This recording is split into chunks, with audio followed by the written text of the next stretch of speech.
ونؤمن به ونتوكل عليه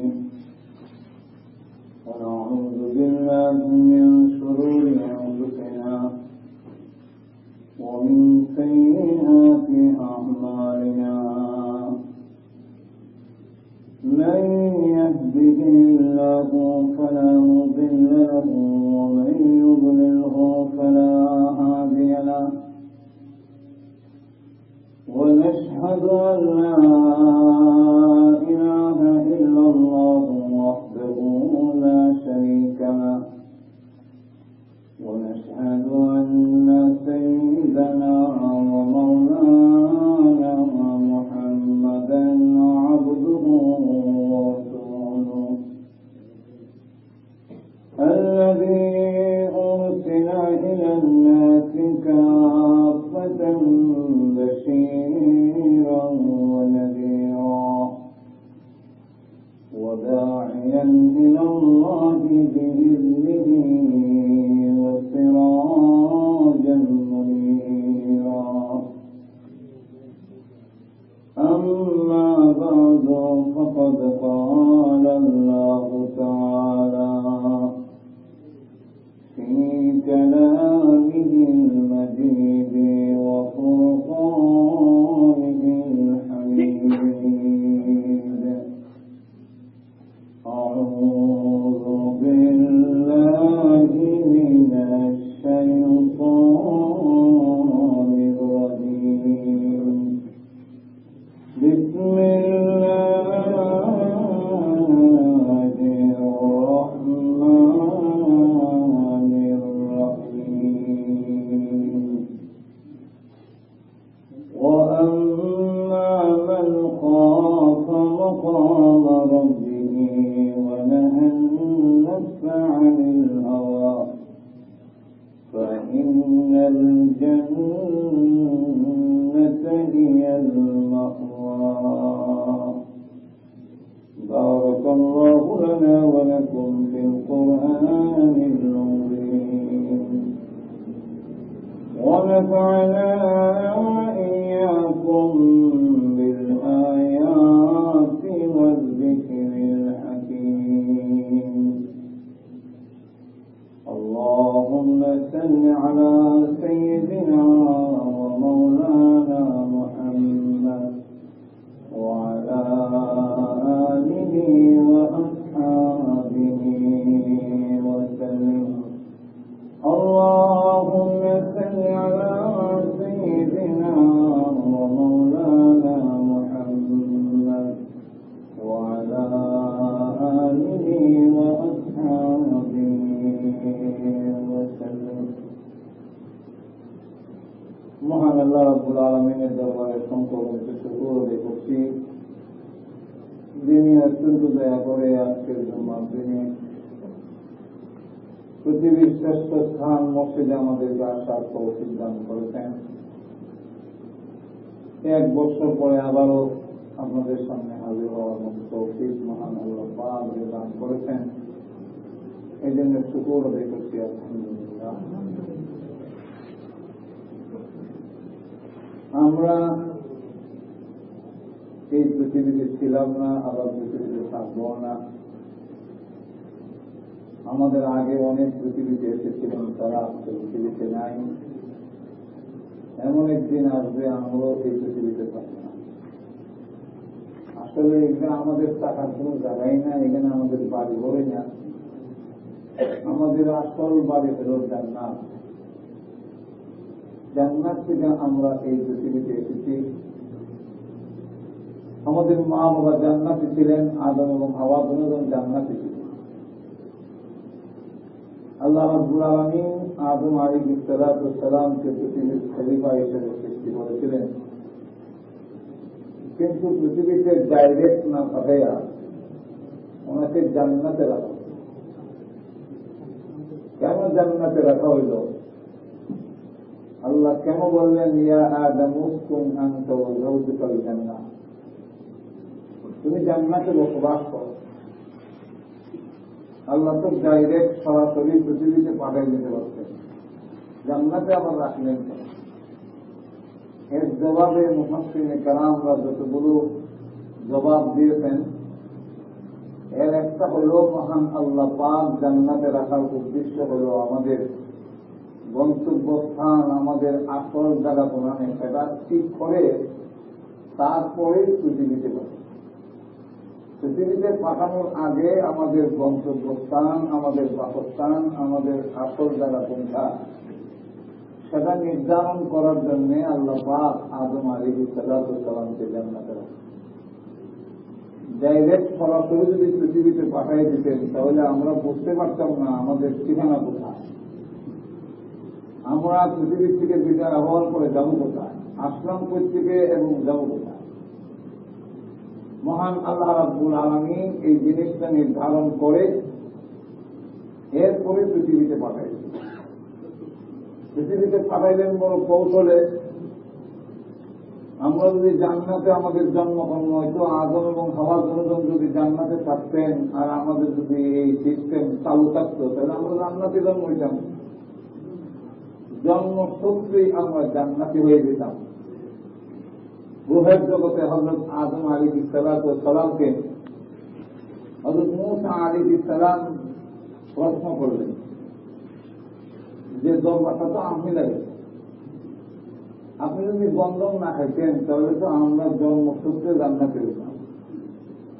আপনি বন্ধন খাইছেন আর এখন আমরা এই পেট ভালাই দুনিয়া নিয়ে এই গর্ব ভালাইছেন, এই পাথর ভালাইছেন। আদম আলাইহিস সালাম তখন জবাব দিলেন, মুরব্বিয়ানা জবাব, বললেন বাবা তুমি কি ভাগ্য তকদির বিশ্বাস করো না? তুমি যে ভাগ্য তকদির তো বিশ্বাস করো, তাহলে আমাদের কপালে লেখা দুনিয়াতে দেওয়া, এই গন্ধম খাওয়া উদ্দেশ্য আমরা কপালে লেখা দুনিয়াতে দেওয়া, সুতরাং বেশি হবে। তো আল্লাহ রাব্বুল আলামিন পৃথিবীতে কেন পাঠাইলেন? আল্লাহ তো ইচ্ছা করলে জান্নাতে আমাদের জন্মকর্ম এইভাবে হয়ে যেতাম, জন্মসূত্রে জান্নাতে মালিক হয়ে যেতাম। কেন পাঠাইলেন দুনিয়াতে? এর যতগুলো জবাব দিতেন এর একটা জবাব হইল, জন্মসূত্রের জান্নাতে যদি হইতাম তাহলে সকল মানুষের জান্নাত এক সমান সমান হওয়া, জান্নাতের বালাখানা সব এক সমান সমান। বিশ্বনবী যে জান্নাত পাইতেন আমরাও সেই জান্নাত, সাধারণের যে জান্নাত আর আমরা সাধারণ লোক এক সমান জান্নাত। কেউ আবার বেশি করবে আর কেউ কম করবে, কিন্তু জান্নাত তো সকলে সমান। বাবার যদি 5টা সন্তান হয়, একটা ইঞ্জিনিয়ার, একটা দেখা যায় আমরা লাঙ্গল ভাস, একজন দেখা যায় বুদ্ধি তৈরি হয় না, আর ওখানে বুদ্ধি বলতেই নাই, কিন্তু বাবার সম্পত্তি বন্টনের বেলায় সমান সমান। তো আদমের সন্তান জান্নাতে যদি হইতে তাহলে জন্মসূত্র হলে সকলেই জান্নাত এক সমান পেয়ে, অথচ জান্নাত কিন্তু এক সমান না। জান্নাতের বালাখানা তিরমিজি শরীফের হাদিসের মধ্যে উল্লেখ করা হয়েছে 100 তালা, আরেক হাদিসের ইংরেজি বোঝা যায় জান্নাতের তালা হবে 6666 তালা। আল্লাহ রাসূল বলতেন, ইকালু লিসাহিবিল কুরআন ইকরা ওয়ারতাকি ওয়ারাতিল কামা কুনতা তুরাতিলু ফিদ দুনিয়া ফাইন্না মানজিলাকা ইনদা আখিরি আয়াতিন তাকরাউহা। বলা হবে যে কোরআন শরীফ পড়ো আর চর্চে দাও, যেখানে তোমার পড়া শেষ হবে বাসস্থান সেখানে। তাহলে কোরআন শরীফের আয়াতের সংখ্যা তাফসীর রুহুল মাআনি এবং ইবনে কাসীরের মতামতে কোরআনের আয়াতের সংখ্যা হল 6666 আয়াত। তাহলে এই হাদিসের দ্বারা ইংরেজি বোঝা যায় জান্নাতের বালাখানা হবে 6666 তালা। জান্নাত নিম্নে আল্লাহ রাসূল বলতেন জান্নাতের আয়াতন হল কমের পক্ষে এই পৃথিবীর 10টা পৃথিবীর সমান। এটা হল সবচেয়ে ছোট জান্নাত। কাবীর রহমাতুল্লাহ আলাইহি ওনার কিতাবে লিখছেন যে লোকটা নাকি জান্নাত 10টা পৃথিবীর সমান জান্নাত পাবে সে হল জান্নাতের মিসকিন। অন্যান্য জান্নাতের তুলনায় সে যে 10টা পৃথিবীর সমান জান্নাত যদি কেউ পায় সে হইল জান্নাতের তুলনায় মিসকিন জান্নাত। জান্নাতে এখন মিসকিন কেমন হইল অত বড় জান্নাত পাইয়া?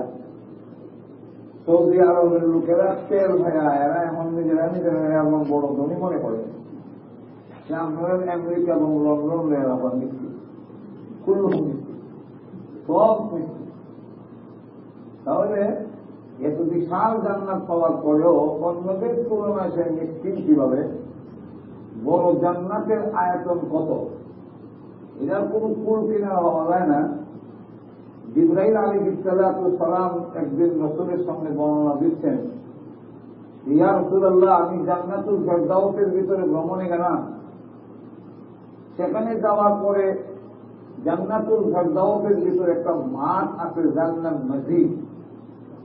এই মাঠের এক মাথার থেকে আরেক মাথায় যাওয়ার জন্য আমার 6 নূরের পাখা, এক একটা পাখা প্রহস্ত করলে পৃথিবীর এক প্রান্ত থেকে আরেক প্রান্ত পর্যন্ত পাখা দিয়ে লাগানো হয়। এমন পাখা আছে 600। যিনি একটা পাখা একবার নিচের দিকে নামাইলে এবং উঠাইলে যে একটা স্পিড হয়, এতে উনি 1000 বছরের রাস্তা দেখতে পান। যার সম্পর্কে স্বয়ং আল্লাহ নিজে বলছেন যে তিনি শক্তির অধিকারী। আল্লাহ রাব্বুল আলামিন কোরআনে বলছেন, ইন্নাহু লাকাউলু রাসূলিন কারীম যী কুওয়াতিন ইনদা যিল আরশি মাকিন। যী কুওয়াতিন, তিনি শক্তির অধিকারী। এত শক্তি আল্লাহ ওনাকে দান করছেন, সিদরাতুল মুনতাহা থেকে পৃথিবী আইতে গেলে একটা মানুষ চৌকে ফাঁক দিতে গেলে যুদ্ধের সময় লাগে, এর ভিতরে জিবরাইল জমিনায়। সেই জিবরাইল আলাইহিস সালাম বলেন যে মসজিদ নামক যে ময়দান, এটার এক মাথার থেকে আরেক মাথার যাওয়ার জন্য হে রাসূল, আমি জিবরাইল আমার 600 পাখা দিই ধারাবাহিক ভাবে উঠাইলাম নামাইলাম, একদিন নয়, 1 বছর নয়, ধারাবাহিক ভাবে 70 বছর পর্যন্ত পাকা মারলাম, কিন্তু ওই মাঠের কোন কুল কিনার সাথে। তাহলে এবার লক্ষ্য করে দেখেন জান্নাতের আয়তন বড় এটা, এটা কত বড়। আর শুধু তাহলে না, এটাও তো আমাদের 10টা পৃথিবীর সমান বড় হবে, হাদিসের মধ্যে, মিশকাতে হাদিসের মধ্যে অনুষ্ঠান। এখন এই বিশাল জান্নাত, এই বিশাল বালাখানা, আপনি কোন জান্নাতের মালিক হবেন, কত তালায় থাকবেন, এই 1 তলায় না 5000 তলায়, এটা নির্ধারণ করার জন্যই মহান আল্লাহ পাক আমাদেরকে পৃথিবী করে। এর মাধ্যমে আপনি আমার পরিশ্রমের মাধ্যমে নির্ধারণ করতে হবে, এটা আমলের উপর নির্ধারিত হবে কে কোন তলায় থাকবো, কত তলায় থাকবে, কত বড় জান্নাতের মালিক হবে। এটা সম্পূর্ণ ঈমান আর আমলের উপর নির্ভরশীল। এটা ঈমান আর আমলের উপর নির্ভর করবে। যে যত বেশি আমল করবে, সে কোন শ্রেণী, কোন ধ্বংসের, সে তার শরীরের গঠন কি পরিমাণ সুন্দর, সার্টিফিকেট দুনিয়ার কি পরিমাণ আছে, এগুলার উপরে ভিত্তি করে জান্নাত নির্ণয় হবে না। জান্নাত নির্ণয় হবে সম্পূর্ণ ঈমান এবং আমলের ভিত্তি। ঈমান এবং আমলের মাধ্যমে এখান থেকে ঠিক করে দেওয়ার জন্য মহান আল্লাহ রাব্বুল আলামিন আমাদেরকে পৃথিবীতে পাঠাইছেন। যেহেতু জান্নাত এর একটা আকর্ষণীয় বিষয়, পাশাপাশি জাহান্নামের আযাব দুইটাই নির্ধারণ করে মহান আল্লাহ রেখেছেন। এই কারণে আল্লাহ রাব্বুল আলামিন একমাত্র মানুষ আর জিন্নাতের জন্য জান্নাত আর জাহান্নাম, আর কারো জন্য জান্নাত আর জাহান্নাম কোন পুরস্কার নাই, তাদের তিরস্কারের কোন ব্যবস্থা নাই। একমাত্র মানুষকে মহান আল্লাহ রাব্বুল আলামিন পুরস্কারের জন্য ব্যবস্থা দিয়েছেন, আর তিরস্কারের জন্য, তার শাস্তির জন্য জাহান্নামের ব্যবস্থা রেখেছেন। এখন এই জিনিসটার জন্যই আল্লাহ রাব্বুল আলামিন যত মাখলুক সৃষ্টি করেছেন, সকল মাখলুককে 3 ভাগে ভাগ করা যায়। এক প্রকার মাখলুক হইল যে তারা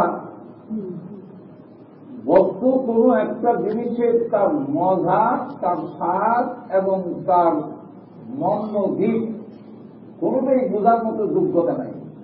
ভালোটাও বোঝেন না, মন্দটাও বোঝেন না, সাদাও বোঝে না, মজাও বুঝে না, যেমন ফেরেশতারা। এদের গুনাহ করার মতো কোন যোগ্যতাই নেই, যে জন্য তারা গুনাহ করে না। এই জন্য মহান আল্লাহ রাব্বুল আলামিন বলেছেন, ফেরেশতারা তারা কখনো আল্লাহর নাফরমানি করে না। ওয়ায়াফআলুনা মা ইউমারুন, আল্লাহ যা হুকুম দেন তাই তারা করেন। তাদের মধ্যে গুনাহ করার মতো যোগ্যতাই নেই, যেহেতু তারা নারীও নন, পুরুষও নন, খাবারের দরকার হয় না, পেশাব পায়খানার কোনো প্রয়োজন নেই। এই কারণে তাদের কোন পুরস্কারের ব্যবস্থা নেই।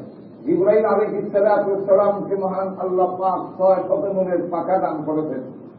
এই জন্যে তিনি 2 রাকাত শুকরিয়ার নামাজ আদায় করতে গিয়ে 1000 বছরে তিনি 2 রাকাত নামাজ আদায় করেন।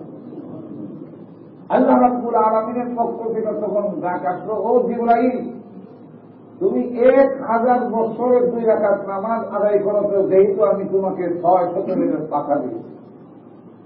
এই 1000 বছরের 2 রাকাত নামাজ পড়ে আমাকে যেই পরিমাণ 2 রাকাত নামাজ পড়ে আমাকে যেই পরিমাণ খুশি করেছ, এর চাইতে মানব জাতি উম্মতে মুহাম্মদী 2 মিনিটে 2 রাকাত নামাজ পড়লে তার সেই 2 মিনিটের নামাজের মূল্যায়ন আমি আল্লাহর কাছে অনেক গুণ দিই। কেন বেশি? যেহেতু তুমি 1000 বছরের 2 রাকাত নামাজ আদায় করছো, এর মধ্যে তোমার পায়খানারও দরকার নাই, পেশাবেরও দরকার নাই, দোকানেরও চিন্তা নাই, বউ বাচ্চারও কোনো চিন্তা নাই। আর আমার সেই বান্দা নামাজে দাঁড়াইছে, তার কিন্তু পেশাব পায়খানার জরুরত, তার নিজের খাবারের জরুরত, তার বিভিন্ন দোকান কাজ ব্যবসা বাণিজ্য সবকিছু বিসর্জন দিয়ে যে 2 রাকাত নামাজ আদায় করলো, তার 2 মিনিটের 2 রাকাত নামাজের দাম আমি মহান আল্লাহ রাব্বুল আলামিনের কাছে তোমার 1000 বছরের নামাজের চাইতে মূল্য দিই। কারণ তারা গুনাহ করে না, সেই জন্য কোনো পুরস্কার পাওয়ার আসলে উপযুক্ত। যে লোকটা চোখ নাই, সে যদি বলে যে আমি চোখ দিয়ে কোনো গুনাহ করি। একবার সিলেটের এক জায়গায় এক অন্ধ লোককে নিজে ওয়াজ করে, এক অন্ধ আলোচনা। তো আমি ওই মাহফিলে দাওয়াতি, ওনার ওয়াজের পরে আমার বলে চাই, আমি গিয়ে পাশে বসলাম। উনি দোয়া শুরু করলেন। দোয়ার মধ্যে বলতেছেন, আল্লাহ আমার চক্ষু দিয়ে আমি জিন্দেগিতে কোনোদিন গুনাহ করিনি, আমি মানে জন্ম। তো আমাদের লোকেরা যারা শ্রোতা বুঝছে না, বুঝতে দোয়া আল্লাহ। তো সকলে বলল সুবহান আল্লাহ, কত বড় আল্লাহ অলি, যে জীবনে কোনোদিন ওনার চোখ দিয়ে কোনো গুনাহ করে নাই। তো সবাই তো সুবহান আল্লাহ বললো, আমারই তো আসে। আমি ওনার কানে কানে বললাম যে ভাই, আপনি তো বললেন চোখ দিয়ে জীবনে কোনো গুনাহ করেন না, আমি তো চোখ হইনি, একটু গুনাহ করলাম। যার চোখ নাই সে যদি বলে আল্লাহ আমি চক্ষু দিয়ে কোনোদিন কোনো গুনার কাম করি নাই, এই লোক কোনো পুরস্কার পাওয়ার উপযুক্ত নয়, এটা কোনো ফজিলতের কাজ নয়, কারণ চোখ নাই। আর যার চোখ ভালো, চক্ষু আছে, দৃষ্টি শক্তি আছে, টাকার পরেও যদি সে বলে ও আল্লাহ তোমাকে ভয় করে, আমার চোখের মধ্যে ক্ষমতা আছে দেখা, কিন্তু একমাত্র তোমার নিষেধ, তোমাকে ভয় করে আমি আমার চক্ষু দিয়ে গুনার কাজ করি নাই, তবেই হবে সে ফজিলত এবং পুরস্কার পাওয়ার উপযুক্ত। কেউ হবে পুরস্কার পাওয়া উপযুক্ত। এখন লক্ষ্য করে দেখেন, আল্লাহ রাব্বুল আলামিন ফেরেশতার জন্য জান্নাতও নাই, জাহান্নামও নাই, পুরস্কারও নাই, তিরস্কারও নাই। আর একদল প্রাণী আছে যাদের মধ্যে পুরুষ আছে, নারীও আছে, তাদের খাবারের চাহিদা আছে, কিন্তু সে শুধু মজাটা বুঝে সাজা বুঝার মতো যোগ্যতা তার মুখেই নাই। যেমন জীব জানোয়ার, কুকুর, বিড়াল, গরু, ছাগল, এদের খাবারের চাহিদা আছে, তাদের মধ্যে নারী পুরুষ আছে, তার মধ্যে সেই যৌবিক চাহিদাও আছে, কিন্তু সে শুধু মজাটা বুঝে, এর সাজাটা বুঝে না। একটা বিড়ালের সামনে যদি আপনি বলেন মাছ মাঝে খাইলে মজা, এটা কিন্তু বিড়াল খুব ভালো করে বুঝবে। কিন্তু বিড়ালকে যদি আপনি ওয়াজ করেন এই মাছ মাঝে খাইলে কবিরা গুণ হইব, জাহান্নামের আগুনে ধরবে, ফেরেশতা বুঝ যদি আপনার কবর বেরিব, এই কথা বলে কি মনে করেন এই বিড়াল মাছ মাঝে খাবার ছাড়ি দিব নাই? কেন? এটা বুঝার মতো তার সেই যোগ্যতা নাই, তার জন্য জান্নাত জাহান্নাম নাই। এই জন্য আল্লাহ তার জন্য জান্নাত রাখেন নাই, জাহান্নাম রাখেন নাই। কিন্তু মহান আল্লাহ পাক মানব জাতিকে সৃষ্টি করেছেন সেই মানুষকে আল্লাহ রাব্বুল আলামিন যেমন বস্তু মজা বোঝার যোগ্যতা দিয়েছেন, ঠিক তেমনি ভাবে প্রত্যেকটা মানুষকে তার সাজা বোঝার মতো যোগ্যতা মানুষকে আল্লাহ দিয়েছেন। আমরা আবেন আমার কথা কিন্তু হ্যাঁ না প্রেম এবার বলে মানুষের এটা বোঝার মতো যোগ্যতা আল্লাহ দিয়েছেন। আর এটাই হল তার জন্য পরীক্ষা। এজন্য মহান আল্লাহ রাব্বুল আলামিন তার পবিত্র আমার তেলাওয়াতকৃত আয়াতের মধ্যে বলেন যে ওয়ানাহান নাফসা আনিল হাওয়া, মানুষকে সেই প্রবৃত্তিটা, মানুষের যে মনের চাহিদা, এটা গুনাহ কাজের জন্য তার একটা আকর্ষণ মহান আল্লাহ রাব্বুল আলামিন প্রত্যেকটা মানুষকে দিয়েছেন, গুনাহ দিকে তার একটা আকর্ষণ ঠিক করে দিয়েছেন। যতক্ষণ পর্যন্ত সেই আকর্ষণটাকে বিবেচনা রাখতে পারবে ততক্ষণ পর্যন্ত আল্লাহর কাছ থেকে পুরস্কার হওয়ার সুযোগ দিতে হবে না। এই জন্যে আল্লাহওয়ালাদের জন্য, আল্লাহর প্রিয় বান্দাদের জন্য প্রথম কাজটাই হল, আল্লাহওয়ালাদের আধ্যাত্মিক লাইনের প্রথম সবকই হল যে তোমার নাম, তোমার যে ইচ্ছা শক্তি, এটার যে চাহিদা, সেই চাহিদাকে যতক্ষণ পর্যন্ত তুমি নিবৃত্ত করতে না পারবে, বিরত রাখতে না পারবে, ততক্ষণ পর্যন্ত আল্লাহর প্রিয় বান্দা হওয়া সম্ভব নয়। এই জন্য আল্লাহ রাস্তা দিয়ে হাঁটেন আর বলতেছেন যে আমি তোমার বন্দা নই, তুমি আমার খোদা নও। লোকেরা তাকে মারার জন্য প্রস্তুতি নিচ্ছেন, কিন্তু বাস্তবে চলে যে এই লোকটা কয় কি আমি তোমার খোদাও না, আর তুমি আমার খোদাও না, আমি তোমার বন্দাও না। সে তো কুহুরি কথা বলতেছে, তাকে শাস্তি দেওয়ার দরকার। আরেকজন বলে রাখ, তার চেহারা তো দেখা যায় একজন নুরানি চেহারা, লোকটা এইভাবে বললো তার এই বড় রক্তকে একটু জিজ্ঞাসা করবে। ওনাকে যখন জিজ্ঞাসা করলো আপনি কি আল্লাহর বান্দা না, অবশ্যই। আল্লাহকে আপনার খোদা নয়, অবশ্যই তিনি আমার খোদা। তাহলে আপনি যে কিছুক্ষণ আগেও বললেন যে আমি তোমার বান্দা নই, তুমি আমার খোদা নও। উনি বলেন আমি তো আল্লাহকে বলছি না, আমি আমার নিজের নখ, আমার ভিতরে যে একটা ইচ্ছা শক্তি, একটা চাহিদা, ওইটাকে লক্ষ্য করে বলতেছি। সে কিন্তু গুনাহ কাজ করার জন্য খুব লাফালাফি করতেছে।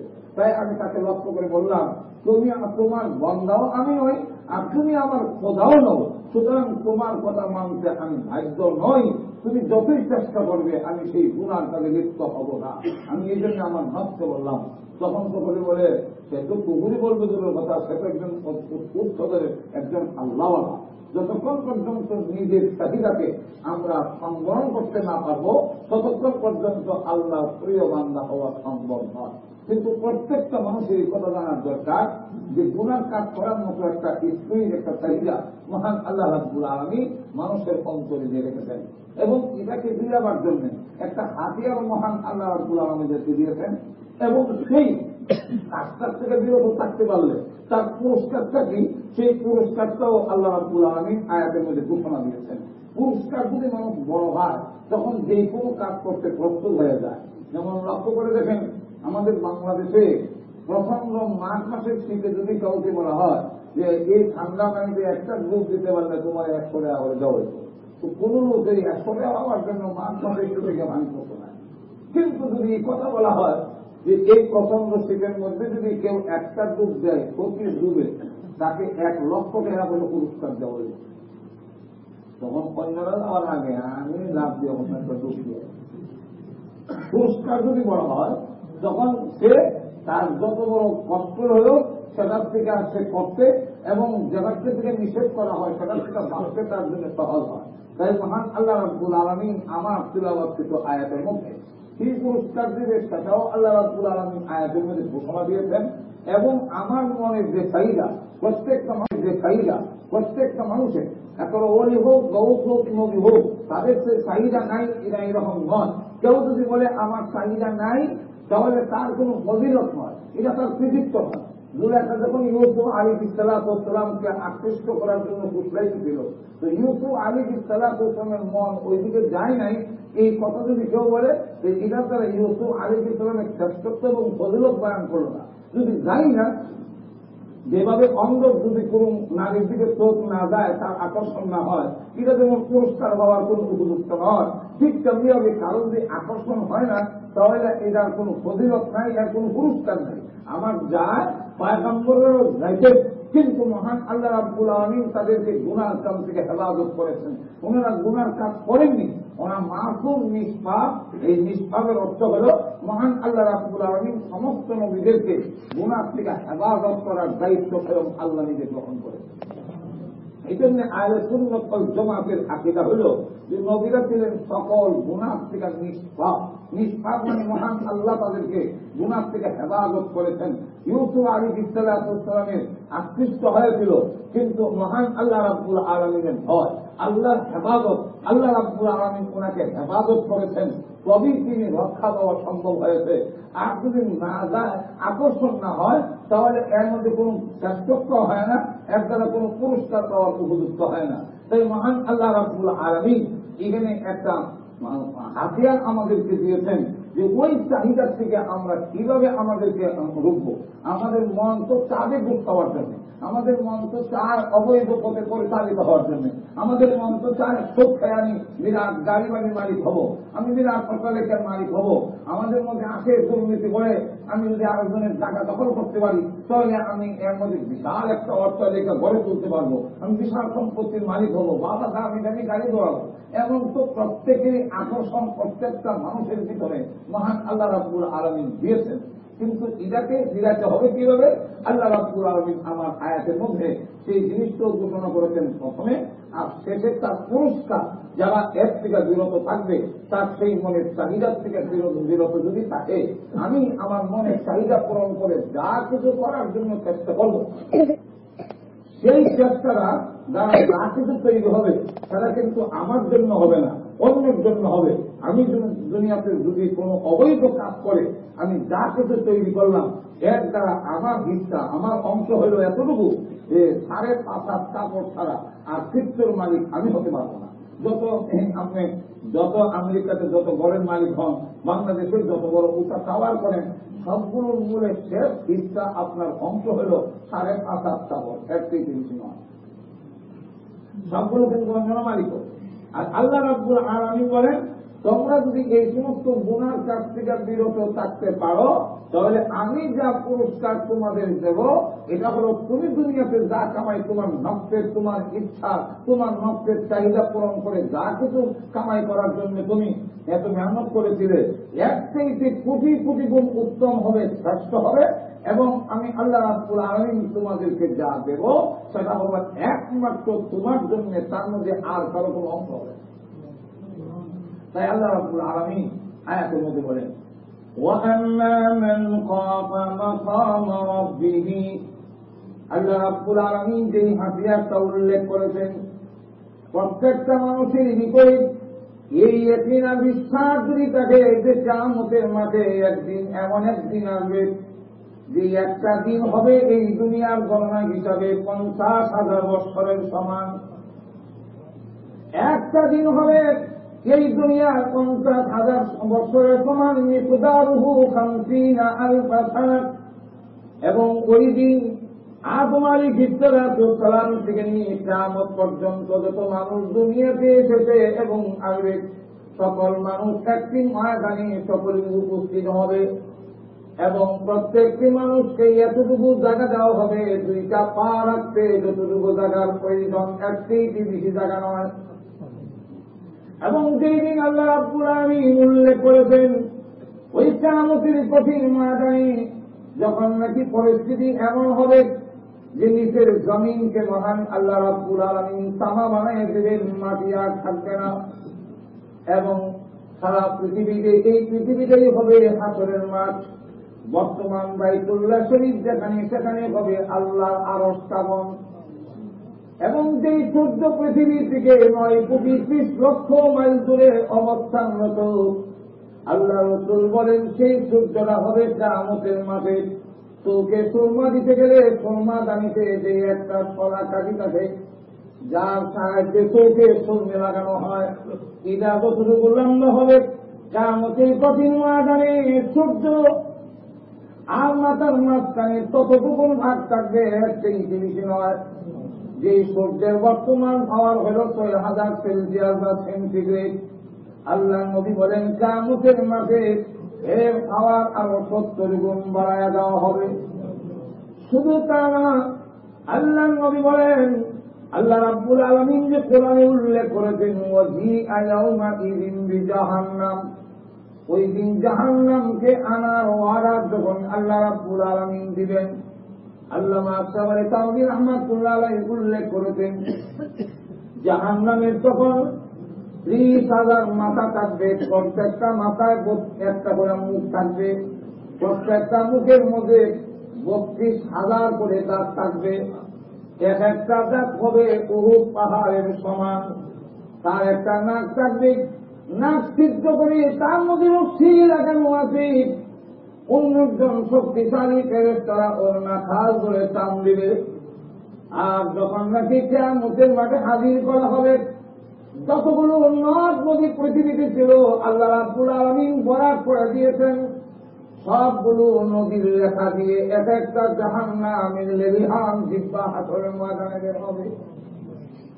এবং ওই দিন জাহান্নাম যখন দেখবে লক্ষ লক্ষ বছর যদি ক্ষুধার্ত, আজকে তার সামনে খাবার খাদ্য উপস্থিত সামনে দেখা যায়, জাহান্নাম তখন দেখে দেখে বলবে হুঙ্কার দিয়ে, প্রভু হে, তুমি আমাকে সৃষ্টি করার সময় বলেছিলে মানুষ আর পাথর হলো আমার খাদ্য, আমার খাবার। রাব্বুল আলামিন আমার সামনে একটা খাবার উপস্থিত, আর আমি ক্ষুধার্ত। এইভাবে ক্ষুধার্ত ভাত ছাগল দেখলে একবারে উন্মাদের মতো পাগলের মতো হয়ে যায়। জাহান্নাম ওই দিন মানুষকে গ্রাস করার জন্য যখন চতুর্দিক থেকে ধাওয়া করবে, খপ খপ শব্দ হতে থাকবে। ফেরেশতা নাকাল ধরে রেখেছে, রশ্মি ধরে রেখেছে, কিন্তু এরপরও কন্ট্রোল করতে পারে না। হঠাৎ করে আল্লামা মুফতি শরীফ রাহমাতুল্লাহ আলাইহি তাফসীরে মারিফুল কোরআনে লেখেন, ফেরেশতাদের হাত থেকে ওই রশ্মিটা যখন ছুটে যাবে, বারবার ধরতে যাবে, কিন্তু জাহান্নামকে ধরতে পারে না। এই অবস্থায় যখন অগ্রসর হতে থাকবে, কি কান্না শুরু করবেন আর আল্লাহর প্রশংসা শুরু করে দিবেন। এমন প্রশংসা আল্লাহ নবীর জিন্দেগিতে কোনদিন করেন নাই। বিশ্বনবী রাহমাতুল্লিল আলামিন পৃথিবীতে আল্লাহর যত প্রশংসা করেছেন, কোন নবী কোন ওলি বা উসতুর এত প্রশংসা করতে পারেননি। কিন্তু কিয়ামতের মাঠে তার চাইতে আরো বাড়ায় বলবেন, আনতা রাব্বুল আলামিন, আনতা আহকামুল হাকিমিন, আনতা রাব্বুস সামাওয়াতি ওয়াল আরদ, আনতা রাব্বুল আরশিল আযীম, আনতা যুল জালালি ওয়াল ইকরাম, আনতা যুল জালালি ওয়াল ইকরাম, আনতাল হাইয়ুল কাইয়্যুম। রাব্বুল আলামিন জীবনে কোনদিন তো আমি বলি নাই আল্লাহ আমি তো তোমার গোলাম, তুমি আমাদের মুনিব। আল্লাহ আমরা কি কোনদিন তোমার ক্ষমতার অংশীদারিত্ব দাবি করেছি? আল্লাহ আমি তো জিন্দেগিতে কোনদিন তোমার গোলামিয়ত ছাড়া জীবন পরিচালনা করি নাই। আল্লাহ তুমি যদি হুঙ্কার দাও, তোমার এই হুঙ্কারের জবাব কে দিবে? ও আল্লাহ, তোমার হুঙ্কারের জবাব দেওয়ার ক্ষমতা আমাদের নাই। এমন ভাবে প্রশংসা শুরু করবেন। আল্লাহ রাব্বুল আলামিন তখন ডাকতে বলবেন, ইরফা রাসাকা ইয়া মুহাম্মদ, হে মুহাম্মদ সাল্লাল্লাহু আলাইহি সাল্লাম, আপনার মাথা উঠান, আপনার প্রশংসা শুনে, আপনি আমার যে প্রশংসা শুরু করেছেন, এই প্রশংসা শুনে আমি আল্লাহর রাগ গুসা ঠান্ডা হয়ে গেছে। অগণবী আপনি মাথা উঠান, এই কিয়ামতের মাঠে সর্বপ্রথম কথা বলার জন্য আপনাকে আমি আল্লাহ অনুমতি দিলাম। কিয়ামতের মাঠে ওই ভয়াবহ পরিস্থিতি সকলে আল্লাহর সঙ্গে দাঁড়াইতে হবে। আল্লাহ রাব্বুল আলামিন তাই আয়াতের মধ্যে বলেন, ওয়া আম্মা মান খাফা মাকাম রাব্বিহি, কিয়ামতের মাঠে আল্লাহর সঙ্গে তাদের জবাব দিয়ে করতে হবে। এই ভয় যদি যার ভিতরে আছে, এই ভয় একমাত্র মানুষকে তার মনের নফসের কুচাহিদার থেকে বিরত রাখতে পারে। এছাড়া আর কোন জিনিসের মাধ্যমে মানুষকে দুর্নীতি মুক্ত রাখতে পারার কোন হাতিয়ার পৃথিবীতে কারো কাছে নাই। যতই বলো আমরা আইন তৈরি করেছি, যত বাহিনী তৈরি করো, কিন্তু দুর্নীতি মুক্ত হতে পারে না, হয় না, হতে পারবে না। একমাত্র ওই ভয় কিয়ামতের মাঠে আল্লাহর সামনে দাঁড়াইয়া আমাদের জবাব দিতে হবে। এই ভয় নীতি যার ভিতরে আছে, তার পক্ষে নষ্টের সেই চাহিদার থেকে তাকে বিরত রেখে আল্লাহর হুকুম নবীর তরিকা অনুযায়ী জীবন যাপন করানো সম্ভব হবে।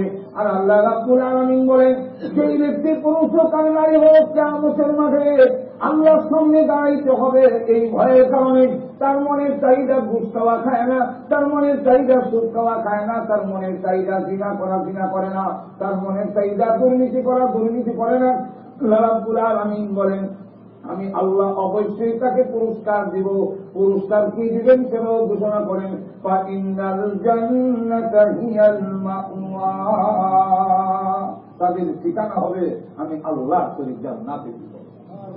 এই জন্য আল্লাহ রাব্বুল আলামিন আমাদের সকলকে যে আমাদের একদিন কিয়ামতের মাঠে মহান আল্লাহ রাব্বুল আলামিনের সামনে দাঁড়াইয়া জীবনের সব কিছুর হিসাব একদিন দিতে হবে, দাঁড়াতে হবে সবারই, হোক মুমিন হোক কাফের। আদম আলাইহিস সালাম থেকে নিয়ে কিয়ামত পর্যন্ত যত পৃথিবীতে মানুষ এসেছেন, মুমিন হোক কাফের হোক, রাজা হোক বাদশা হোক প্রজা হোক, সকলে আল্লাহর সামনে দাঁড়াইতে হবে। এই ভয় যদি আমাদের অন্তরে আসে তবেই আমি আমাদের মনের চাহিদাকে প্রবৃত্তিকে আমরা সম্বরণ করে আমরা তার থেকে বিরত রেখে আল্লাহর হুকুম নবীর তরিকা অনুযায়ী আমাদের জীবন পরিচালনা করা সম্ভব হবে। আর এই যদি জীবন যাপন করতে পারি আল্লাহ বিনা পুরস্কারে আমাদেরকে ছেড়ে দিবেন না। আল্লাহ রাব্বুল আলামিন বলেন এই দুনিয়ার নাজ নেয়ামতের চাইতে কোটি কোটি গুণ উত্তম নাজ নেয়ামতের যে বাগান মহাকেন্দ্র সেই জান্নাত হবে তোমাদের বাসস্থান। আল্লাহ রাব্বুল আলামিন আমাদের সকলকে তৌফিক দান করুন।